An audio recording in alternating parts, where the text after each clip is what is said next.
Good morning. So gumawa tayo ng top box bracket at side pannier ng XADV. Wow! So available na dito sa Red Moto Shield yan. May pannier siya. So knockdown yan. Pwedeng hiwa-hiwalay. Pwedeng box bracket lang. Pwedeng side pannier. So optional din po siya. Hindi na kailangan tanggalin din yung grab bar. So mamaya makikita nyo pag nailagay namin. Yan siya. Available na po. XADV 750 po.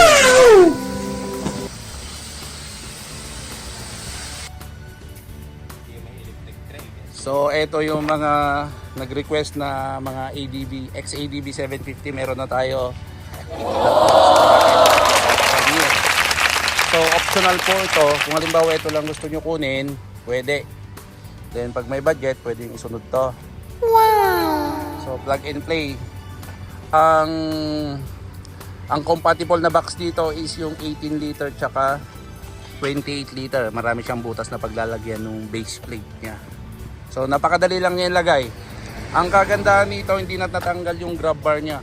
Congratulations! Siya, oh. Ang galing mo. Sana all. Nakalagay pa rin yung grab bar niya. Yan. So meron din tayo half sports crash guard ng XADV. Yan, oh. Oh my God! Wow! Bagay na bagay niya. Diba?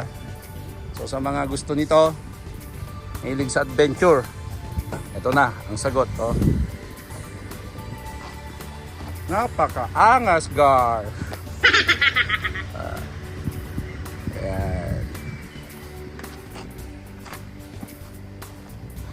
So pwede na kayo mag-order dito sa Red Moto Shield.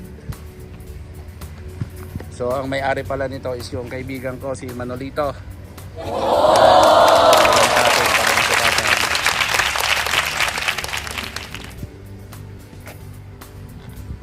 So CNC po siya. So ginamitan natin sila ng 5mm metal plate. So napakatibay. Oh my Pakihawak mo God! sa tungtungan niya. Tungtungan mo nga. Yan. So yan. Dalawang beses na yan! Yan. Gago! Tibay siya. Sige, natalon ka na. Ayoko eh. So walang naging problema. Ayan, matibay.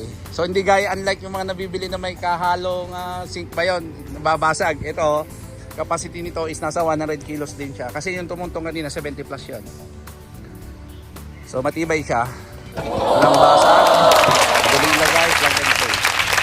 Ayan, pag ginagawa nyo, mag-order na para sa XADV 750.